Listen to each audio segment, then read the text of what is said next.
शांति से अपनी अपनी जगह पर बैठ जाएं। यहाँ पर आए हुए सभी अभिभावकों का, सभी छात्र छात्राओं का श्री राम अकेडमी विद्यालय परिवार की तरफ से हम सभी का हार्दिक स्वागत और वंदन अभिनंदन करते हैं। हमारे विद्यालय का इस वर्ष जो हाई स्कूल की परीक्षा में बोर्ड में जिन बच्चों ने अच्छे मार्क्स प्राप्त किए हैं, पास तो सभी हैं, तो इसी उपलक्ष्य में आज यहाँ पर ये एक छोटा सा आयोजन अचीवर सेरेमनी रखा गया है, जिसमें अभी कुछ शब्द मैम के आशीर्वाद के स्वरूप हम लोग प्राप्त करेंगे। उसके बाद बच्चों को यहाँ बुलाया जाएगा, सर और मैम के हाथों द्वारा उनको पुरस्कार मिलेगा। तत्पश्चात कुछ रिफ्रेशमेंट की व्यवस्था है मैम की तरफ से, वो हम लोग लेंगे। तो कार्यक्रम की शुरुआत हम विद्यालय की प्रधानाचार्य आदरणीय मैम जी से निवेदन करते हैं कि आएँ और दो शब्द हम लोगों के समक्ष अपने आशीर्वाद स्वरूप और मार्गदर्शन स्वरूप दें। जैसा कि अभी आप सब लोगों को सर ने बताया है कि यहाँ पे हमने आज जितने भी हमारे 10th क्लास के बोर्ड के जितने भी स्टूडेंट्स हैं उनका सम्मान करने के लिए बुलाया है। आप सबका बहुत बहुत स्वागत है, अभिनंदन है। लेकिन एक चीज़ का थोड़ा अफसोस भी, हमारे यहाँ पेरेंट्स बहुत कम आए हैं, केवल बच्चे ही दिख रहे हैं, पेरेंट्स बहुत कम हैं। या तो इन बच्चों ने बताया नहीं है अपने पेरेंट्स को, और या पेरेंट्स इसमें भाग लेना नहीं चाहते हैं। क्योंकि देखिए, अगर हम टीचर्स हैं, साल भर बच्चे को पढ़ाते हैं और बच्चे भी इतनी मेहनत करते हैं, तो ये जो पेरेंट्स आए हैं इनके लिए तो बहुत जोरदार से तालियां होनी चाहिए जो ये हमारे पेरेंट्स, क्योंकि ये बहुत बड़ी बात है कि हमारे बच्चे इतनी मेहनत करते हैं और धीरे धीरे एक ऐसी जगह पर पहुंचते हैं कि एक उनका एक अवलोकन किया जाता है, मूल्यांकन किया जाता है और उनका एक रिजल्ट मिलता है। तो यहाँ पर तो हम टीचर्स उनके अच्छे बुरे के हर समय साथी होते हैं, देखते हैं, उनके अच्छे मार्क्स आते हैं, यूनिट टेस्ट भी होते हैं, सब कुछ।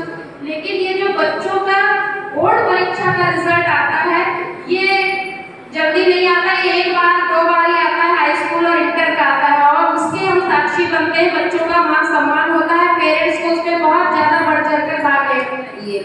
तो जो पेरेंट्स आए हैं उनका बहुत बहुत धन्यवाद, और जो नहीं आए हैं उनके लिए हमको थोड़ा सा ये है कि उनको आना चाहिए।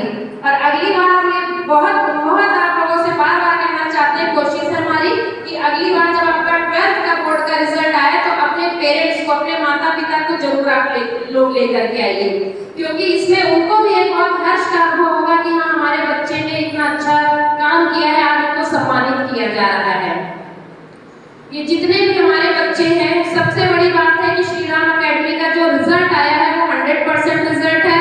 और उससे बड़ी बात भी है कि एक भी बच्चा हमारे यहाँ सेकंड डिवीजन से नहीं पास हुआ, जितने भी बच्चे हैं वो फर्स्ट डिवीजन में पास हुए हैं, जितने भी बच्चे हैं वो फर्स्ट डिवीजन में पास हुए हैं। और ये हमारे स्कूल का दूसरा साल का बोर्ड परीक्षाओं का, और दोनों साल में हमारे यहाँ के बच्चे 100% रिजल्ट लेकर के आए हैं। और आगे भी उम्मीद है ये बच्चे इसी तरह मेहनत करेंगे, और हमारे टीचर्स का इसमें बहुत बड़ा योगदान रहता है। हमारे टीचर्स भी साथ में बच्चों के बहुत मेहनत करते हैं, हम इन टीचर्स का भी बहुत बहुत अभिनंदन करते हैं, और ये भी बहुत बड़े बधाई के पात्र हैं कि इनकी मेहनत आज सफल हुई है। इनके लिए भी एक बहुत जोरदार से तालियां होनी चाहिए, जितने भी हमारे टीचर्स हैं। पेरेंट्स से हम ये कहना चाहते हैं कि जो हमारा रिजल्ट आता है, आप लोग मार्क्स देख करके उसका मूल्यांकन न करें। हो सकता है बच्चे का उसने पढ़ाई बहुत, कभी कभी ऐसा होता है ना, बच्चे हमारे बहुत अच्छे पढ़ने में होते हैं लेकिन उनके मार्क्स कम आते हैं, तो ये उनका ओवरऑल ऐसा रिजल्ट नहीं है कि हम इनका पूरा मान ले लो उस बच्चे का बहुत अच्छा आया है, आप और अच्छा कर सकते थे, लो तुम तो ऐसे हो, ऐसा आपको कभी नहीं करना है। हम टीचर्स भी ऐसा नहीं करते हैं। 5 उंगलियां बराबर नहीं होती हैं। अगर हमारे क्लास में 40 स्टूडेंट्स हैं तो कुछ बच्चे जीनियस होते हैं, कुछ बच्चे एवरेज होते हैं, कुछ बच्चे वीक होते हैं। हमारे अपने भी बच्चे होते हैं। अगर हमारे घर में 2 या 3 बच्चे हैं तो जरूरी सकता है एक तो उसमें जीनियस हो सकता है एक दो बच्चे वो बिल्कुल नॉर्मल हो, या हो सकता है उनका पढ़ने में ही ना मन लगे। लेकिन इसका मतलब ये नहीं है कि वो बच्चे किसी भी फील्ड में कुछ कर नहीं सकते हैं। कुछ बच्चे गेम में बहुत अच्छे होते हैं, कुछ बच्चे ड्राइंग में बहुत अच्छे होते हैं, कुछ बच्चे खेल कूद में बहुत अच्छे होते हैं, कुछ बच्चे कंप्यूटर अच्छा चलाना जानते हैं। ठीक है, तो ये है ना कि वो बच्चे किसी न किसी क्षेत्र में अच्छा कर सकते हैं। तो हमें उन बच्चों की प्रतिभा को देखना है कि ये बच्चे किस क्षेत्र में जाना चाहते हैं और कैसा करना चाहते हैं। दूसरी ये है कि बच्चे जो है हमारे स्कूल के एब्सेंट बहुत होते हैं। अब ये हम अभिभावकों की गलती माने या बच्चों की। अब ये बच्चे हमारे सामने जो बैठे हैं इतने छोटे आप लोग नहीं हैं कि टीचर साहब से बार बार कहता है कि आप आइए, रेगुलर आइए, तो उसमें टीचर का कोई फायदा है। आप साल भर फीस देते हैं, पेरेंट्स साल भर फीस देते हैं, किस चीज की? घर में बैठने के लिए फीस आप दे रहे हो या केवल स्कूल में पास होने की फीस दे रहे हो? तो ये गलत है। आप रेगुलर आइए। बच्चा अगर आपका घर पे कहता है हमारी छुट्टी है या कुछ है, तो एक बार स्कूल में जरूर इन्फॉर्मेशन ले लीजिए, क्योंकि ये जो बोर्ड के बच्चे होते हैं 9 to 12, इनका तो हम कोशिश करते हैं कि समर वेकेशन भी कम से कम दी जाए। छुट्टियां इनकी समर वेकेशन की भी नहीं होती है। अगर वो 4 बच्चे आते हैं तो भी हमारा टीचर पढ़ाता है क्लास में, हमारा टीचर उन 4 बच्चों को भी पढ़ाता है। नुकसान कहीं ना कहीं बच्चों आपका हो रहा है। आप रेगुलर आइए, बुक्स कॉपी आप प्रॉपर बनाइए, टीचर जितना कह रहे हैं उतना करिए, क्योंकि अगर आप नहीं आते हैं, आप नहीं पढ़ते हैं, तो इसमें टीचर का कोई बेनिफिट नहीं है, आपका नुकसान है। आप कब आएंगे तो टीचर को कब मेहनत करनी पड़ेगी? फीस तो आप स्कूल को दे ही रहे हैं। ऐसा तो है नहीं कि आप नहीं आएंगे तो आपकी उतने दिन की फीस बच गई है।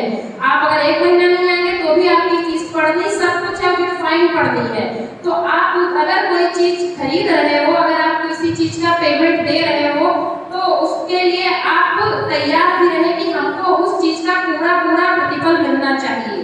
तो अगर आप स्कूल आ रहे हो तो अच्छे से पढ़ाई करो, क्योंकि ये जो 4-5 साल बेटा है आपके, तो ये बहुत अमूल्य है और ये समय गया हुआ आपका वापस लौट कर नहीं आएगा। आप आगे जाकर के मोबाइल भी खूब देख सकते हो, रील भी खूब देख सकते हो, घूम टहल सकते हो, फ्रेंड से भी मिल सकते हो, पार्टी भी बहुत कर सकते हो, लेकिन ये जो पढ़ाई वाली आपकी उम्र है और ये जो समय है, ये आपका बार बार वापस नहीं आएगा। जिन बच्चों के बोर्ड में बहुत अच्छे नंबर आए हैं और कुछ के बहुत कम भी आए हैं, और हम जानते हैं कि वो बच्चे और अच्छा कर सकते थे, इससे भी अच्छा कर सकते थे, लेकिन उनकी कहाँ पर चूक हुई है? क्योंकि उन्होंने हमारे स्कूल के टीचर्स का या कहीं ना कहीं उनकी लापरवाही रही है। तो उन बातों का कोई मतलब नहीं है। अब आगे जब आप बोर्ड की परीक्षा देंगे, अभी आप 11th में हैं, आपका अभी जस्ट एक फर्स्ट असेसमेंट का कंप्लीट हुआ है, खत्म हो गया, सबका असेसमेंट एक हो चुका है, हुआ है। अब इस असेसमेंट के हिसाब से टीचर देखेंगे कि आपकी स्ट्रीम जो साइंस आपने लिया है, कॉमर्स लिया है, आर्ट लिया है, ह्यूमैनिटीज ली है, तो वो टीचर जैसा आपको बताते हैं, गाइड करते हैं, तो हमारे हिसाब से आप वो स्ट्रीम ले लीजिए। आप जबरदस्ती पीसीएम, पीसीबी या कॉमर्स वगैरह ऐसे सब्जेक्ट ना उठाइए कि आप उसको ना कर पाए। और ये जो आप सोचते हैं कि साइंस लेंगे तो हम बहुत अच्छा कर सकते हैं, बाकी ह्यूमैनिटीज का कोई स्कोप नहीं है, ऐसा नहीं है। स्कोप हर चीज का है। अगर वो कोई चीज आपको पढ़ाई जा रही है, स्कोप हर चीज का है। आप अपना देखिए, आकलन करिए कि हम कितना अच्छा कर सकते हैं। आप दूसरे को मत देखिए कि हमारे फ्रेंड ने ये सब्जेक्ट लिया है तो हम भी उसके साथ बैठेंगे, हम भी वैसा ही करेंगे। आप अपने आप को आकलन करिए कि हम कितना कर सकते हैं। आप वो सब्जेक्ट लीजिए जिससे आपका 12th का बोर्ड का रिजल्ट खराब ना होना पाए, ठीक है। और इधर का जो आपका 10th का है, बहुत अच्छा रिजल्ट है, आपने बहुत अच्छा किया है। आशा करते हैं कि आने वाले समय में भी आप लोग बहुत अच्छा करेंगे। और इन्हीं के साथ हम आप लोगों को एक बार फिर से बहुत बहुत बधाई देते हैं। धन्यवाद। समय समय पर मिलता भी रहता है। सर और मैम का मार्गदर्शन का ही नतीजा है कि हम लोग यहाँ पर हैं और इतने स्ट्रेंथ यहाँ पर। तो मार्गदर्शन जब तक सही नहीं होता है तब तक कोई भी गाड़ी आगे चल नहीं पाती है। तो कहा जाता है कि बच्चों को अगर उपहार ना मिले, बच्चों को अगर उपहार ना मिले तो एक दिन रोता है, और बच्चों को अगर संस्कार ना मिले तो जीवन भर होता है। बच्चों को अगर संस्कार ना मिले तो वो जीवन भर होता है। और ये संस्कार देने का ही काम हम और आप सब लोग मिलकर के कर रहे हैं। माता देती है नवजीवन और पिता सुरक्षा करते हैं। माता देती है नवजीवन और पिता सुरक्षा करते हैं, लेकिन बच्चों में संस्कार शिक्षक जन ही भरते हैं। लेकिन बच्चों में संस्कार शिक्षक जन ही भरते हैं। तो जो समय समय पर बताया जाता है क्लास में या इस तरह के आयोजनों में, उसको सभी बच्चे ध्यान से सुने और उसका पालन करें। अपने माता पिता की आज्ञा का पालन, उनका अभिवादन सवेरे उठ करके क्लास में भी हम लोग बताते रहते हैं संस्कारों के बारे में कि सवेरे घर से रोज पेरेंट के पैर छू के आना है, लड़कियां नमस्ते करके आएंगी। और यहाँ पर भी जब फील्ड में प्रेयर होती है तो सामूहिक रूप से भी सबको बता दिया जाता है। अभिषेक सर, हम और भी टीचर जैसा भी मार्गदर्शन होता है सर मैम का, वैसा हम लोग बताते रहते हैं। कुछ बच्चे उसमें ध्यान से नहीं सुनते, उगने लगते हैं। तो ऐसा ये ऐसी इनकी आदत जो ऐसे बच्चों की, वो यहाँ ही नहीं हो, घर में भी ऐसे ही होती होगी। तो जबकि ऐसा नहीं होना चाहिए। अगर बुजुर्गों की नसीहत से पक जाओगे, अगर अपने बुजुर्गों की नसीहत से पक जाओगे तो ये जिंदगी इतना रुलाएगी कि थक जाओगे। अगर बुजुर्गों की नसीहत से पक जाओगे तो जिंदगी इतना रुलाएगी कि थक जाओगे। अगर अपने आप को लगा दोगे गुरुजनों की खिदमत में तो दुनिया में एक दिन संवर जाओगे, तो दुनिया में एक दिन संवर जाओगे। इसलिए आप सभी लोग जो बताया जा रहा है वो अच्छे के लिए ही बताया जा रहा है, आपके भले के लिए ही बताया जा रहा है, संस्कार के लिए ही बताया जा रहा है। तो उसका अच्छे से पालन करें और उसको फॉलो करने की कोशिश करें। तभी यहाँ पर आए हैं हम लोग, केवल आप लोग सीखने आए हो और हम लोग सिखाने आए हैं आप लोगों को। भगवान ने सबको कुछ न कुछ जिम्मेदारियां दे रखी है, ड्यूटी दे रखी है। तो हम सब लोग अपनी अपनी ड्यूटी का अगर पालन करते रहें तो कहीं पर कोई दिक्कत ही नहीं आएगी। सब लोग, सबको कुछ न कुछ काम भगवान ने सौंप रखा है। किसी को सह दिया उसने, किसी को मात दे दी है। किसी को सह दिया उसने, किसी को मात दे दी है। विधाता ने सभी में कुछ न कुछ तो बात दे दी है। विधाता ने सभी में कुछ न कुछ तो बात दे दी है। तुम्हारे अंदर पढ़ने की ललक जिसने जगाई है, उसी ने तो पढ़ाने की हमें सौगात दे दी है। उसी ने तो पढ़ाने की हमें सौगात दे दी है। आपको पढ़ने की जिम्मेदारी मिली है, हमको पढ़ाने की जिम्मेदारी मिली है। तो अपना अपना काम सब लोग अपनी ड्यूटी, अपनी जिम्मेदारी समझ करके करते रहें, कहीं पर कोई दिक्कत नहीं आएगी। विकल्प बहुत मिलेंगे मार्ग भटकाने के लिए, विकल्प बहुत मिलेंगे मार्ग भटकाने के लिए। कोई कुछ कह रहा, कोई कुछ कह रहा, कॉमर्स पढ़ें, पीसीएम लें, पीसीबी लें, आर्ट लें, इसमें ज़्यादा स्कोप है, इसमें ज़्यादा स्कोप है। बिना पढ़े, बिना मेहनत किए कहीं स्कोप नहीं। और जब मेहनत करेंगे तो हर जगह स्कोप ही स्कोप है। मेहनत हर जगह करना पड़ेगा। अपना आकलन, मूल्यांकन, जैसा कि मैंने अभी बताया, खुद को करना है, तब उसके अकॉर्डिंग हमको सफलता मिलेगी। विकल्प बहुत मिलेंगे मार्ग भटकाने के लिए, संकल्प एक ही काफी है मंजिल को पाने के लिए। विकल्प बहुत मिलेंगे मार्ग भटकाने के लिए, संकल्प एक ही काफी है मंजिल को पाने के लिए। सफर थोड़ा कठिन है, सफर थोड़ा कठिन है, लेकिन हार नहीं मानना है। सफर थोड़ा कठिन है लेकिन हार नहीं मानना है। इतना तो भरोसा करो खुद पर कि एक दिन बाजी जरूर मारना है। इतना तो भरोसा करो खुद पर कि एक दिन बाजी जरूर मारना है। जब भरोसा अपने आप पर होगा तब सफलता हमको मिल के रहेगी। मुश्किलों से भाग जाना आसान होता है, मुश्किलों से भाग जाना आसान होता है। हर पहलू जिंदगी का एक इम्तिहान होता है। ये हाई स्कूल का इम्तिहान अभी आखिरी नहीं, ये समझिए शुरू हुआ, आगे और न मालूम कितने इम्तिहान होंगे। हर कदम कदम पर इम्तिहान ही होता है और हर इम्तिहान में सफल होने का प्रयास करना है। मुश्किलों से भाग जाना आसान होता है, हर पहलू जिंदगी का इम्तिहान होता है। डरने वालों को मिलता नहीं कुछ जिंदगी में, लड़ने वालों के कदमों में जहान होता है। लड़ने वालों के ही कदमों में अगर हम संघर्ष करेंगे, लड़ेंगे, तब आगे बढ़ेंगे, उसके अलावा आगे नहीं बढ़ सकते। तो बस यही कहना है सबसे कि अपने कार्य पर फोकस करें, समय से स्कूल आएं और नियमित आएं। कुछ बच्चे बहुत कम स्कूल आते हैं, खासकर 11th के बच्चे। बातें हो रही उधर, वही हाल क्लास में, वही हाल यहाँ। क्लास में भी वही बताते हैं।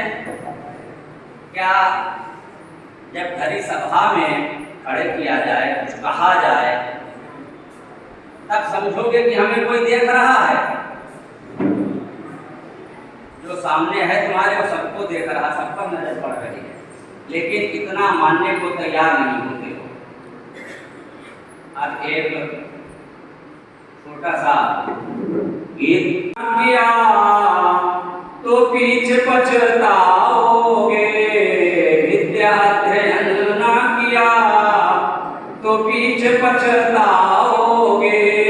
हीर जैसी ये काया मुफ्त में गवाओगे, हीर जैसी ये काया मुफ्त में गवाओगे।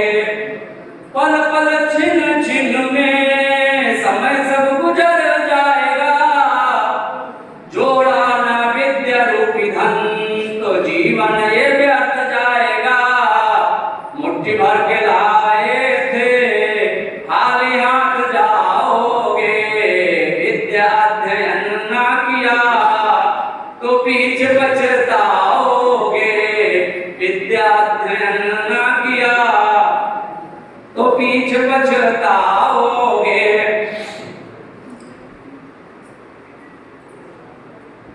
अब अनंत पांडे और इसके बाद करण जायसवाल कीर्तन पर हैं। जय श्री राम। आप सभी लोगों को मेरा सादर प्रणाम। मैं आज बहुत ही कृतज्ञ महसूस कर रहा हूँ। जैसा कि आप लोग जानते हैं, हम लोगों ने अब 10th की परीक्षा पास कर ली, परंतु इस सफलता के पीछे हमारे अध्यापक अध्यापिकाओं का बहुत बड़ा योगदान है।